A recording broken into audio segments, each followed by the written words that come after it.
করো না গো, আমি তোমারই আছি।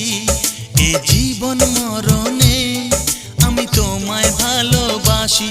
আমি তোমার ছায়া হয়ে রব তোমার পাশাপাশি। তোমার ছলো